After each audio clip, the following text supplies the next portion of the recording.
Aloha, everybody. Oh, I forgot to put my Yeti mic on today. It just sounds better when my Yeti mic is being used. So I'm plugging her in. Hold on. How's everybody today? It's August 23rd, 2023.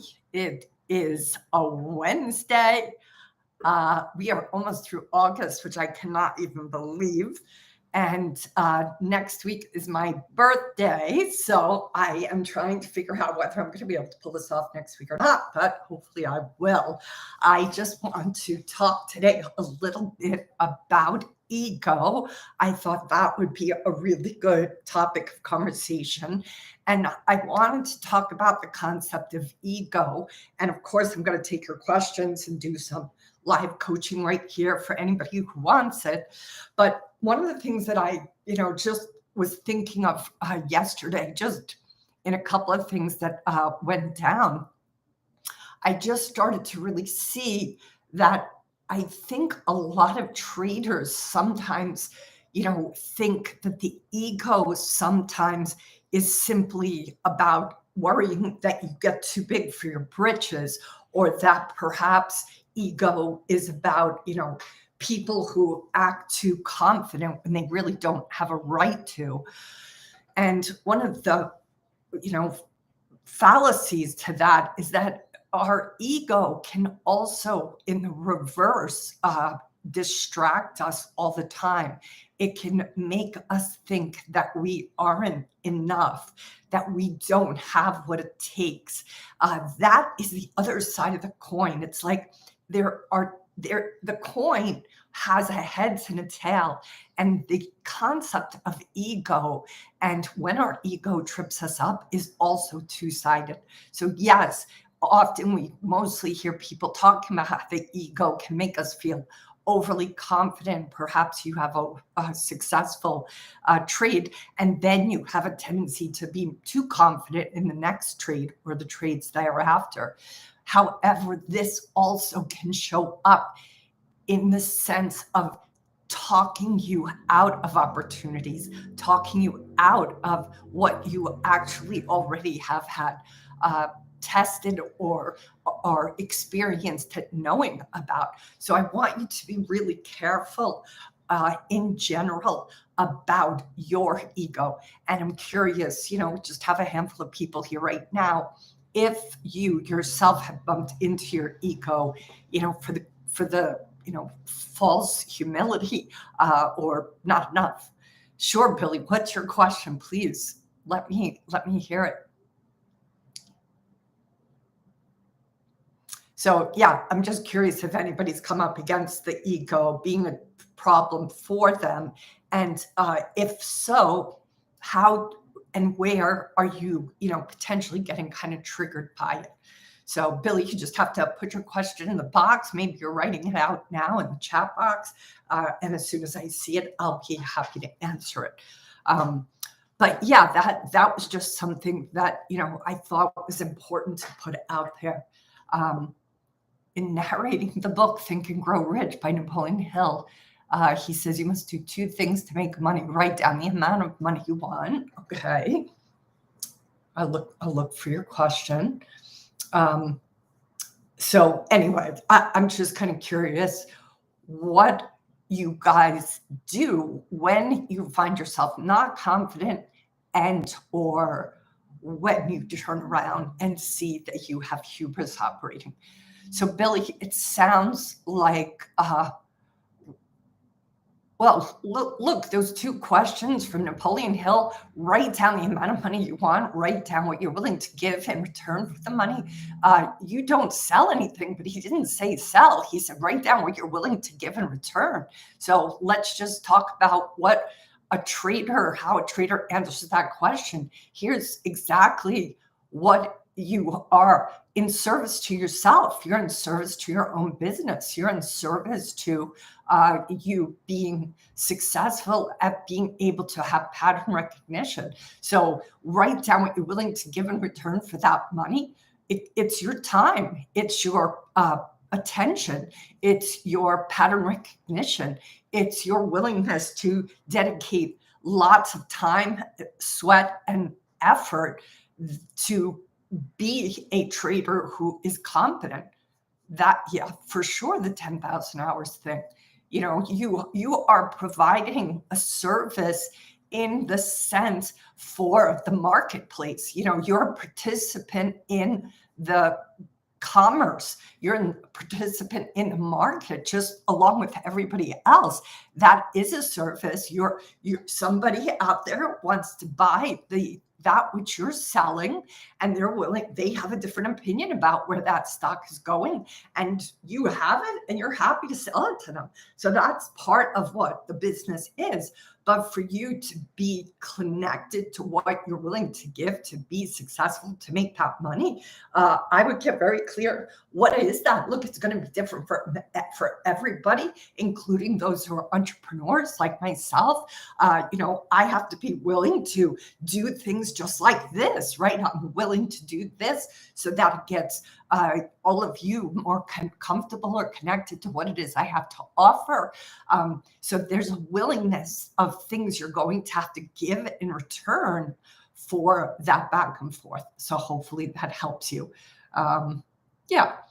And what do we give or give up? Yeah, you give up your time, you give up your energy. You also not just give it up, but bring your attention to detail, your education, your stamina every day to your desk. You are in business to yourself, and you're going to also be a contribution possibly to those around you.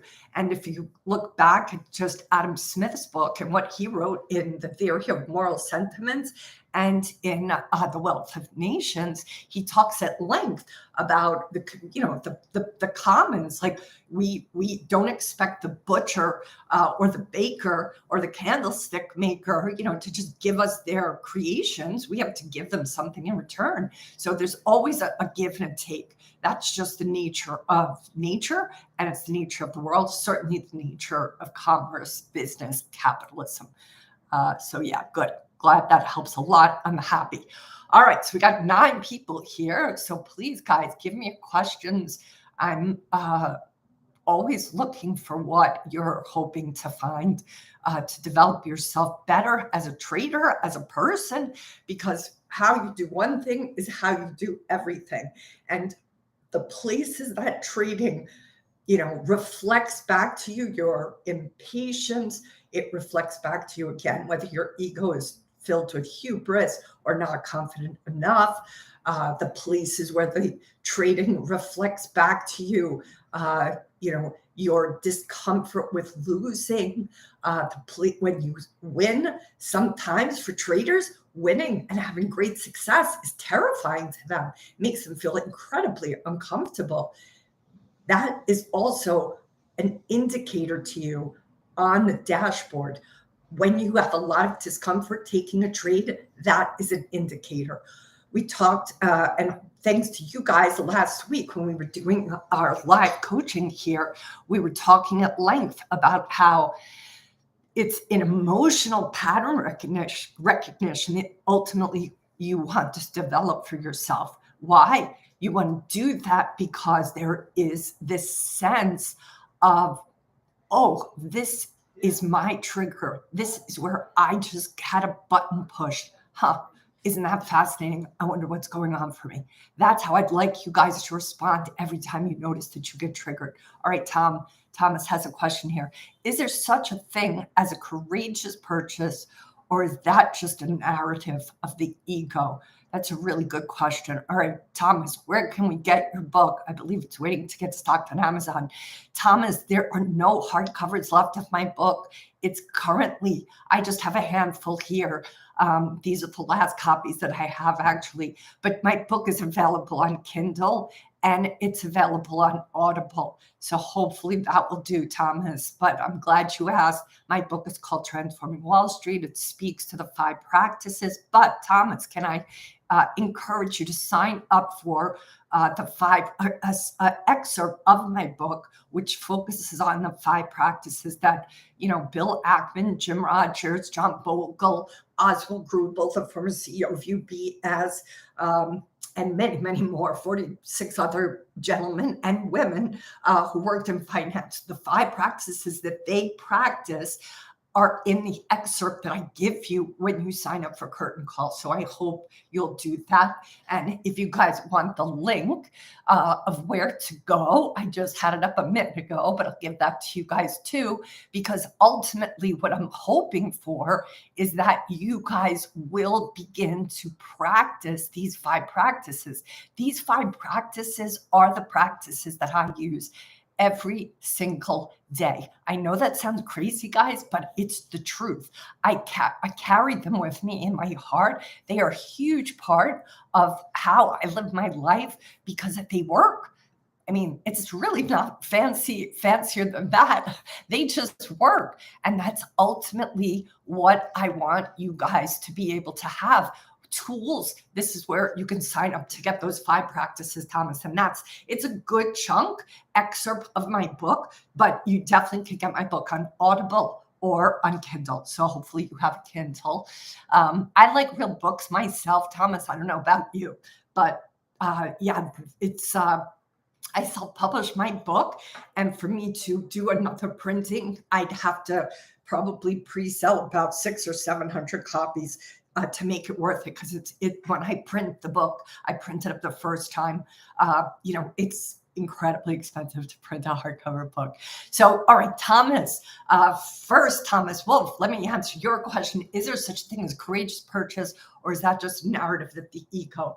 I think it can be both, to be honest, Thomas. But I do think there is courage required for certain purchases, so to speak. I think there are certain times when, often many times, where as a trader, you're going to be afraid, even if you are absolutely sure it adheres to your system, your pattern. If you have been very diligent and have, evidence that your pattern works. Look, at the end of the day, we all know there's plenty of times where you could have everything right and it could still go against you. So I think in a lot of ways, it's appropriate to always be sort of cautious. But I do think after you've been in this a long time, there is this tendency to have not even a courageous, trade, but a sense of just like a non-emotional trade at all, because you're so comfortable and so confident in what you're about to do. But that can still go against you. That's why you have to be always kind of premeditative in what happens if even the trade that on paper looks like it should be perfect, shit goes down, right? Something goes down. Some curveball unexpectedly goes down. If you guys remember in that extraordinary movie, The Big Short, we're watching what's his name? Every day it's going down against him. He is right. And yet he's still close to blowing up all of his investors' money. So you have to remember that being right doesn't always mean you're going